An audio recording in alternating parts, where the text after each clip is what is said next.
नमस्कार, जय श्री राम। कैसे हो आप सभी। हमारे YouTube चैनल और ज्ञान की पाठशाला में आप सभी का बहुत बहुत स्वागत है। आप हमारे साथ लगातार बने रहिए और चैनल को शेयर और पेज को फॉलो करिए। तो जैसे कि हम आज जो टॉपिक लेंगे उसका नाम है वर्णमाला। ऐसे तो मेरा जो प्लान था वो संधि लेने का था, लेकिन कुछ बेसिक चीज़ें होती है जो वर्णमाला के अंदर हम पढ़ेंगे उनको, और वर्णमाला पढ़ने के बाद ही हम संधि स्टार्ट करेंगे, ठीक है। क्योंकि संधि काफ़ी महत्वपूर्ण और काफ़ी बड़ा टॉपिक है, तो इस हिसाब से पहले हम वर्णमाला पढ़ेंगे ताकि संधि पढ़ने में हमको काफ़ी हेल्प मिले, ठीक है। तो वर्णमाला पढ़ने से पहले मैं आपको बता दूं, वर्णमाला के अंतर्गत हमें अक्षरों का ज्ञान होना चाहिए, वर्णों का ज्ञान होना चाहिए, और अगर नहीं भी होगा तो हम प्रयास करेंगे सीखने का, ठीक है। तो जैसे कि हम करते हैं स्टार्ट।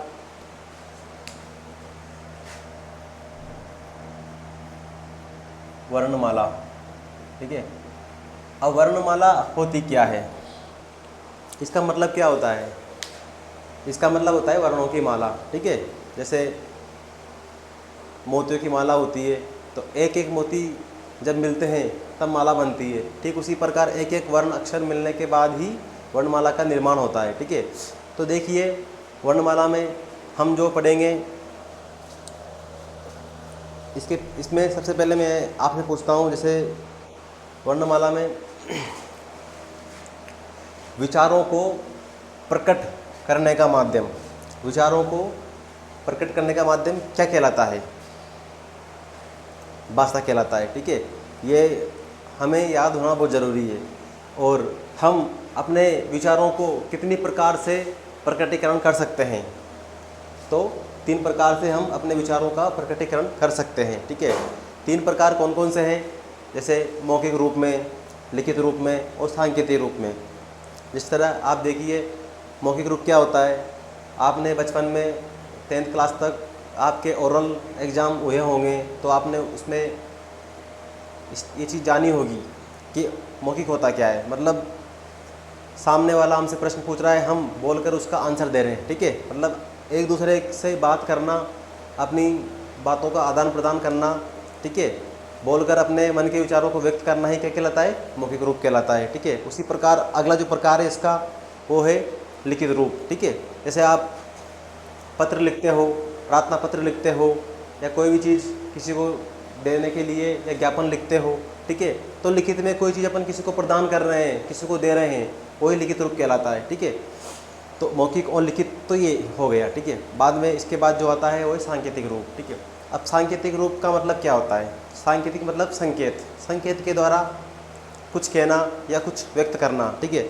इस तरह से कोई आपसे कोई 2-3 किलोमीटर की दूरी पर कोई व्यक्ति खड़ा है, आपको उसको बुलाना है, आपकी आवाज़ वहाँ नहीं पहुँच रही, आप संकेत के माध्यम से इस तरह से आप उसको बुला सकते हो, तो समझ गया कि सामने वाला मुझे बुला रहा है, ठीक है। ये संकेत हो गया। आपको पानी पीना है, संकेत के माध्यम से आप इस तरह कर दो। आपको खाने में नमक कम है, नमक चाहिए, तो आप इस तरह कर दो। तो सामने वाला जो है वो अपने संकेत के माध्यम से समझ जाता है कि ये मुझसे इस चीज़ के लिए बोल रहा है, ठीक है। तो ये सांकेतिक भाषा होती है। तो मौखिक, लिखित और सांकेतिक, ये 3 ही रूप होते हैं, ठीक है।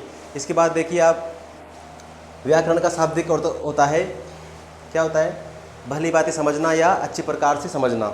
व्याकरण का शाब्दिक अर्थ भली बातें या अच्छी प्रकार से समझना होता है। और इसके जो अंग होते हैं वो 3 अंग होते हैं, ठीक है। अब 3 अंग कौन कौन से होते हैं, जैसे पहला होता है वर्ण होता है, ठीक है। दूसरा शब्द होता है और तीसरा वाक्य होता है, ठीक है। तो इससे पहले हम कुछ लिख लेते हैं, उसके बाद हम इसके अंगों पे बात करेंगे, ठीक है। तो देखिए आप है, ठीक है। अब विचारों को प्रकट करने का माध्यम क्या कहलाता है, भाषा। विचार मतलब हम अपने मन के विचारों को किसी के सामने व्यक्त कर रहे हैं, बोल रहे हैं, बता रहे हैं, वही क्या कहलाता है, भाषा कहलाता है। नेक्स्ट देखिए,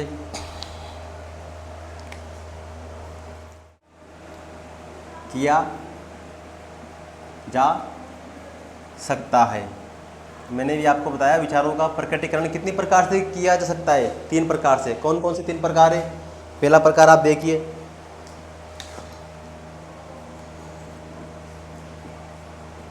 मौखिक रूप, दूसरा लिखित और तीसरा सांकेतिक। ठीक है, तीसरा है सांकेतिक।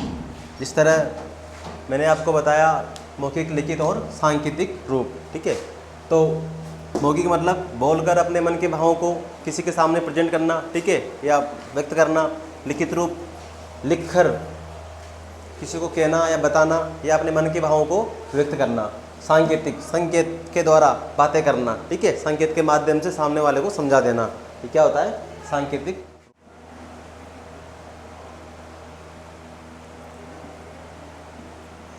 समझना, भली बाती या अच्छे प्रकार से समझना। व्याकरण का शाब्दिक अर्थ क्या होता है? भली बाती या अच्छी प्रकार से समझना। क्योंकि व्याकरण का ज्ञान होगा तभी हम हर चीज़ को अच्छे से समझ पाएंगे, बोल पाएंगे और लिख पाएंगे। ठीक है, व्याकरण के मुख्यतः 3 अंग होते हैं। कितने होते हैं? व्याकरण के मुख्यतः 3 अंग होते हैं। अब 3 अंग कौन कौन से होते हैं? मैंने ये भी आपको थोड़ी देर पहले बताया था। कौन कौन से? पहला है, ठीक है, अब आप इनको समझिए। ये वर्ण क्या होता है, शब्द क्या होता है और वाक्य क्या होता है। सबसे पहले देखिए आप वर्ण, जैसे कि ये 3 शब्द है, वर्ण, शब्द, वाक्य। वर्ण अक्षर को बोलते हैं। ठीक है, किसको? अक्षर को बोलते हैं। जैसे मैंने यहाँ पे स लिखा, म लिखा, द, प, जो भी सिंगल जो वर्ण आएगा उसे क्या बोलते हैं? उसे वर्ण बोलते हैं। ठीक है, और शब्द 2 या 2 से अधिक वर्णों का मेल। 2 या 2 से अधिक वर्णों का मेल। 2 या 2 से अधिक, 2 या 2 से अधिक वर्णों का मेल। ठीक है, क्या कहलाता है? शब्द। जैसे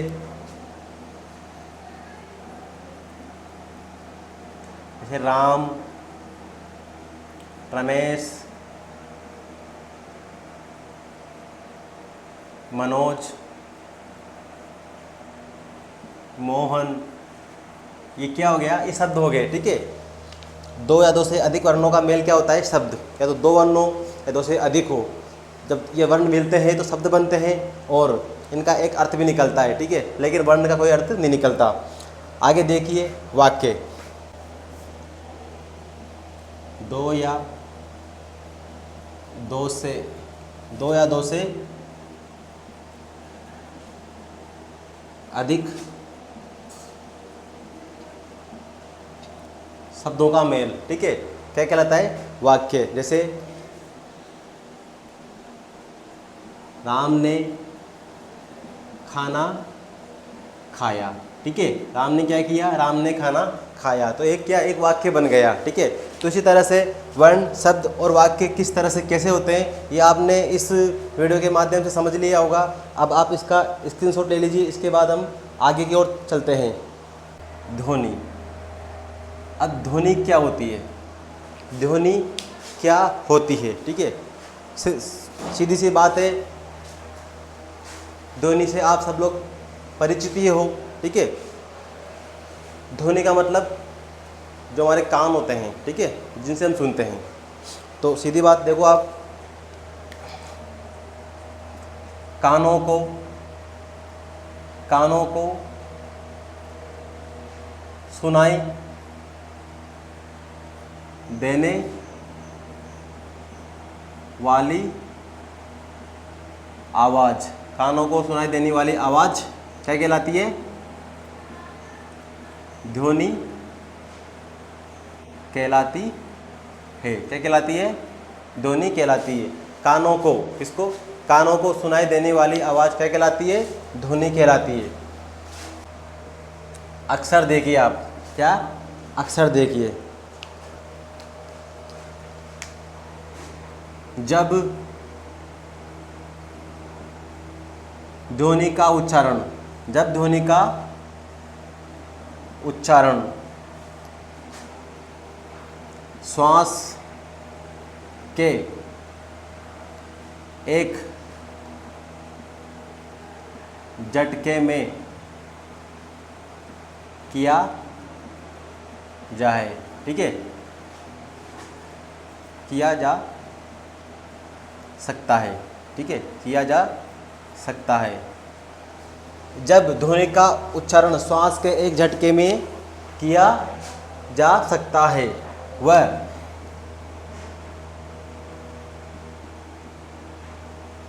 अक्षरों का विभाजन नहीं होता है। देखिए, अक्षर, जब ध्वनि का उच्चारण श्वास के एक झटके में, क्योंकि अक्षर को बोलने में हमें सिर्फ कुछ सेकंड लगते हैं, कुछ सेकंड भी नहीं लगते हैं। ठीक है, तो जब ध्वनि का उच्चारण श्वास के एक झटके में किया जाए तो उसे क्या अक्षर कहते हैं। ठीक है, और अक्षरों का विभाजन नहीं होता है।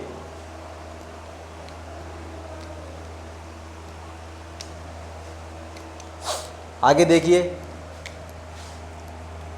वर्ण। अब वर्ण किसे कहते हैं? सीधी सी बात है,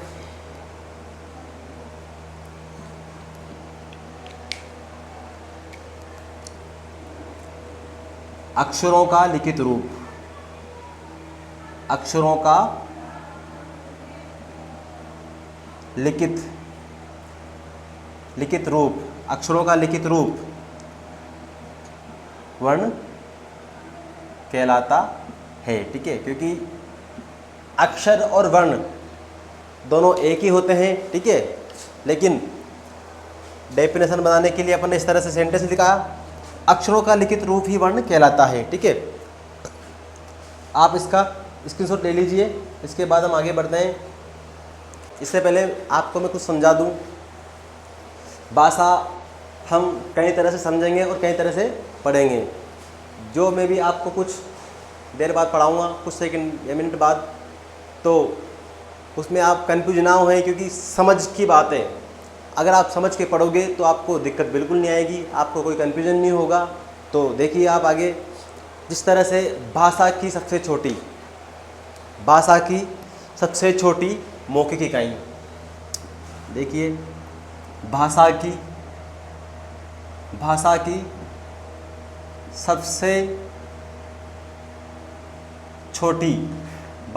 सबसे छोटी मौखिक इकाई। अब भाषा की सबसे छोटी मौखिक इकाई कौन सी होती है? ठीक है, अब भाषा की सबसे छोटी मौखिक इकाई, इस सेंटेंस को आप गहराई के साथ समझिए कि भाषा की सबसे छोटी मौखिक इकाई किसे कहते हैं। तो किसे कहते हैं उसको? ध्वनि को। क्योंकि यहाँ पे देखो आप, मैंने आपसे यहाँ पे मौखिक रूप में पूछा है। किस रूप में? मौखिक रूप में पूछा है कि भाषा की सबसे छोटी मौखिक इकाई कौन सी होती है? तो कौन सी होती है? ध्वनि होती है। ठीक है, आगे देखिए, भाषा की सबसे छोटी इकाई, भाषा की सबसे छोटी इकाई क्या होती है? वर्ण होती है। देखिए आप, सबसे छोटी, क्योंकि भाषा के अंतर्गत वर्ण भी आते हैं, शब्द भी आते हैं और वाक्य भी आते हैं। तो हम यहाँ पर सबसे छोटी इकाई पूछ रहे हैं, जो वर्ण के रूप में हम उसको जान रहे हैं। तो भाषा की सबसे छोटी इकाई क्या होती है? वर्ण होती है। लिखित भाषा की, किसकी? लिखित भाषा की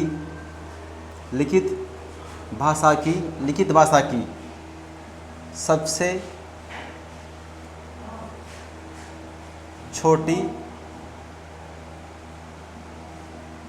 इकाई बी। लिखित भाषा की सबसे छोटी इकाई बी कौन सी होती है? वर्ण होती है। कौन सी होती है? वर्ण होती है।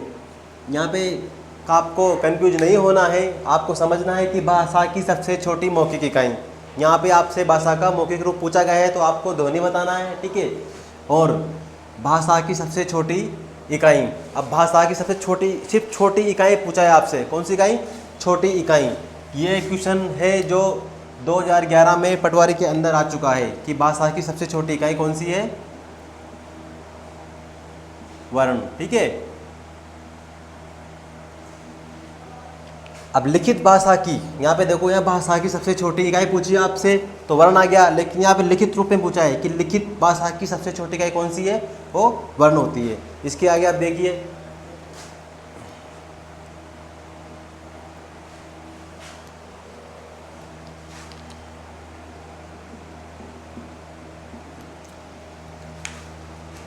अर्थ के आधार पर, किसके आधार पर? अर्थ के आधार पर। अर्थ के आधार पर भाषा की सबसे छोटी इकाई कौन सी होती है? अब आपको ये चीज़ समझनी है कि अर्थ के आधार पर भाषा की सबसे छोटी इकाई कौन सी होती है। तो देखो, सिंगल अक्षर का तो कोई अर्थ निकलता भी नहीं है, ये तो आप जानते भी हो बखूबी। ठीक है। तो दो या दो से अधिक शब्दों के मेल से क्या बनता है? दो या दो से अधिक वर्णों के मेल से क्या बनता है? शब्द बनता है। ठीक है। तो अर्थ के आधार पर भाषा की सबसे छोटी इकाई, क्योंकि शब्द ही एक ऐसा छोटा वो शब्द है जिसका कोई अर्थ निकलता हो। ठीक है। तो अर्थ के आधार पर, मतलब जिसका अर्थ निकलता हो, अर्थ के आधार पर भाषा की सबसे छोटी इकाई तो क्या होगी? वो शब्द होगी। तो देखिए आप आगे, अर्थ के आधार पर, किसके आधार पर? अर्थ के आधार पर, अर्थ के आधार पर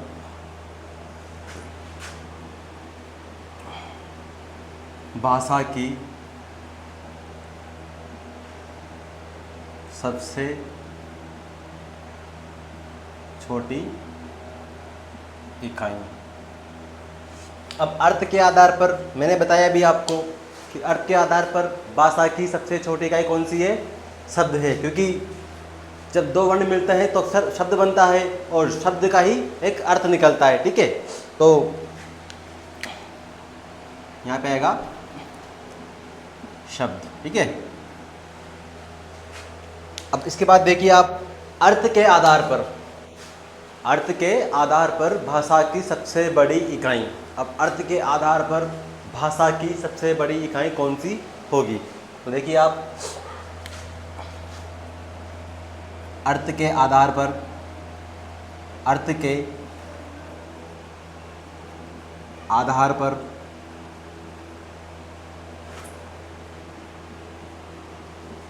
भाषा की सबसे बड़ी इकाई। अब अर्थ के आधार पर, अब अर्थ के आधार पर भाषा की सबसे छोटी जो इकाई थी वो तो शब्द थी, लेकिन अर्थ के आधार पर भाषा की जो सबसे बड़ी इकाई है वो क्या होगी? वो वाक्य होगी। ठीक है। क्योंकि सबसे बड़ी इकाई वाक्य। ठीक है। अर्थ के आधार पर भाषा की सबसे बड़ी इकाई वाक्य है, क्योंकि सबसे बड़ा अर्थ ही इसका निकलता है, वाक्य का। शब्द का एक सिर्फ छोटा सा अर्थ निकलता है। अर्थ तो शब्द का भी ठीक ठाक निकलता है, कभी बड़ा भी निकल जाता है, कि कभी कभी क्या होता है कि बहुत छोटे शब्द में बहुत बड़ा भाव छुपा होता है। ठीक है। लेकिन अर्थ के आधार पर जो है भाषा की सबसे बड़ी जो इकाई है वो वाक्य है। ठीक है। तो यहाँ पे कौन सी है? वाक्य है। आगे देखिए,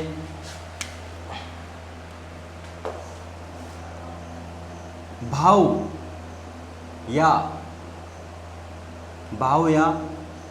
भावार्थ के आधार पर, भाव या भावार्थ के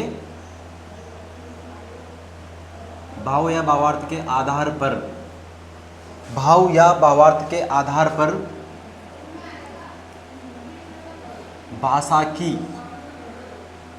सबसे छोटी व बड़ी, सबसे छोटी व सबसे बड़ी इकाई बी कौन सी होगी? वाक्य ही होगी। ठीक है। ये आपको याद रखना है। तो आप समझ ही गए होंगे, भाषा की सबसे छोटी मौखिक इकाई जो ध्वनि होती है। ठीक है। भाषा की सबसे छोटी इकाई वर्ण होती है। ठीक है। और लिखित भाषा की सबसे छोटी इकाई भी वर्ण होती है। और अर्थ के आधार पर भाषा की सबसे छोटी इकाई शब्द होती है। और अर्थ के आधार पर ही भाषा की सबसे बड़ी इकाई वाक्य होती है। और भाव या भावार्थ के आधार पर भाषा की सबसे छोटी या बड़ी इकाई कौन सी होती है? वाक्य होती है। ठीक है,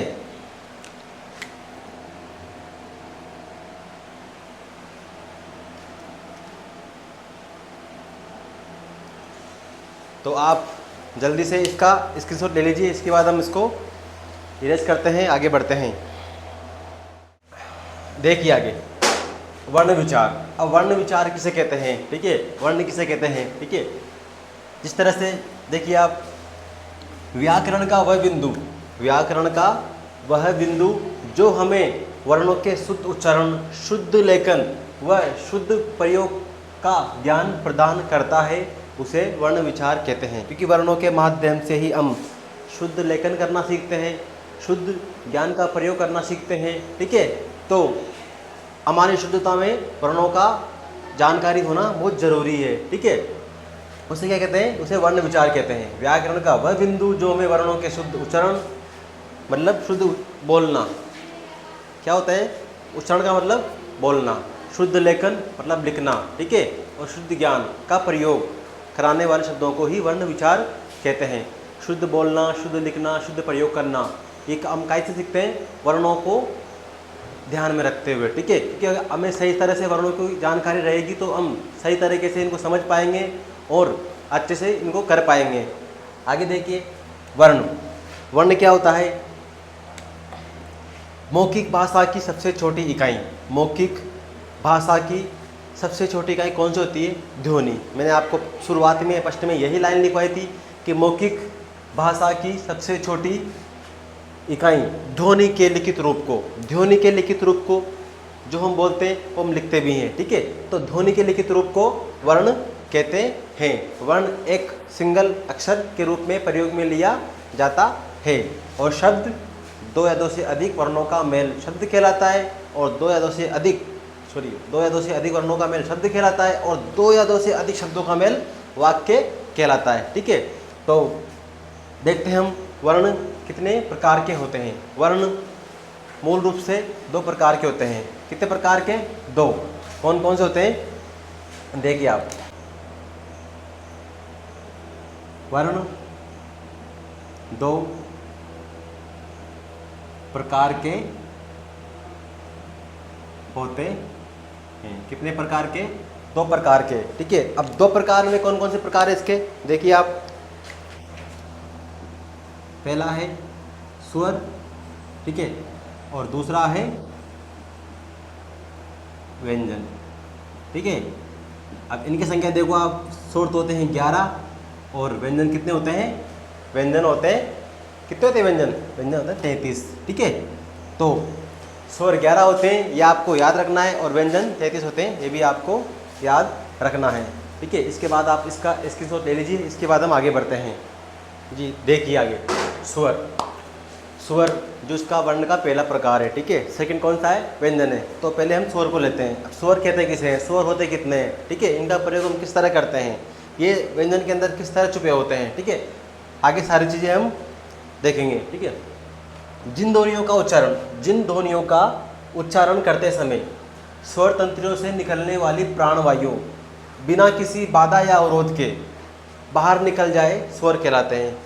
देखिए आप, जिन ध्वनियों का, कोई सी भी ध्वनि हो, जब हम उनको बोलते हैं, जब उनका उच्चारण करते हैं, उस समय स्वर तंत्रियों से जो निकलने वाली प्राणवायु, जो हमारे मुंह से स्वर तंत्रियों से, जो ध्वनियों से निकलने वाली प्राणवायु हैं, वो बिना किसी बाधा या अवरोध के बाहर निकल जाए, उसे ही क्या कहते हैं? वही स्वर कहलाते हैं। ठीक है, या अन्य शब्दों में कहें तो जिन ध्वनियों का स्वतंत्रता पूर्वक उच्चारण किया जा सके, वही स्वर कहलाते हैं। ठीक है, मैंने आपके लिए, आपकी स्पष्टता के लिए दो डेफिनेशन इस प्रकार दी है, आप इसके माध्यम से समझ सकते हैं और आगे बढ़ सकते हैं। ठीक है, आगे देखिए, स्वर कितने होते हैं। एक जो विद्वान है जिनका नाम है डॉक्टर भोलानाथ तिवारी। ठीक है, डॉक्टर भोलानाथ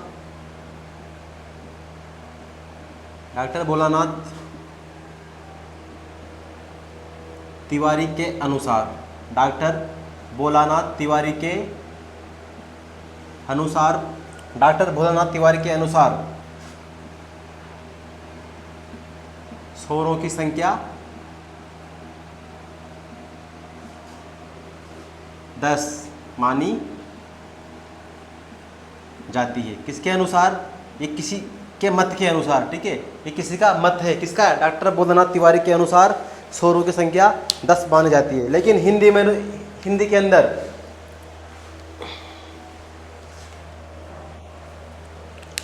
हिंदी के अंतर्गत हिंदी के अंतर्गत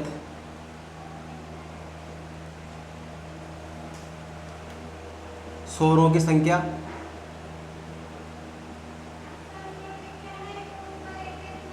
11 मानी है। कितनी मानी है? 11 मानी है। अब ये चीज़ मैंने आपको इसलिए लिखाई है कि जब कभी क्वेश्चन आता है, अगर ऑप्शन के अंदर दोनों पूछ लिए जाएं आपसे, तो आपको 11 करना है। किसके? हिंदी के अनुसार, ठीक है। लेकिन कभी कभी क्या होता है, 11 ना दे के ऑप्शन के अंदर 10 रह जाती है, तो अपन कंफ्यूज होते हैं कि स्वर तो 11 होते हैं, लेकिन यहाँ तो कोई ऑप्शन ही नहीं है, तो वहाँ पे क्या लगाएंगे?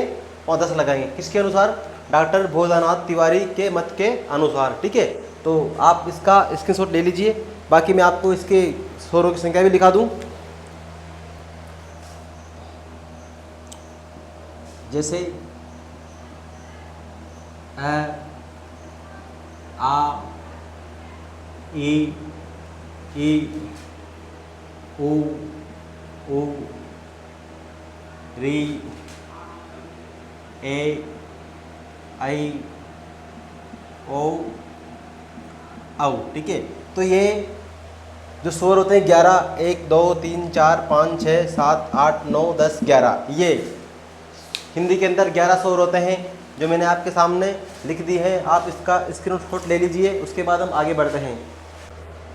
और एक बात और इसमें ध्यान रखो आप, अगर ऑप्शन के अंदर 10 भी आ जाए स्वरों की संख्या और 11 भी आ जाए, और अगर किसी का मत ना हो, मत हो जाए किसी के अनुसार, तो अलग बात है। बाकी अगर 10 और 11 आपको दोनों नज़र आए, तो उस समय आपको ये नहीं लगानी, 11 करनी है, ठीक है।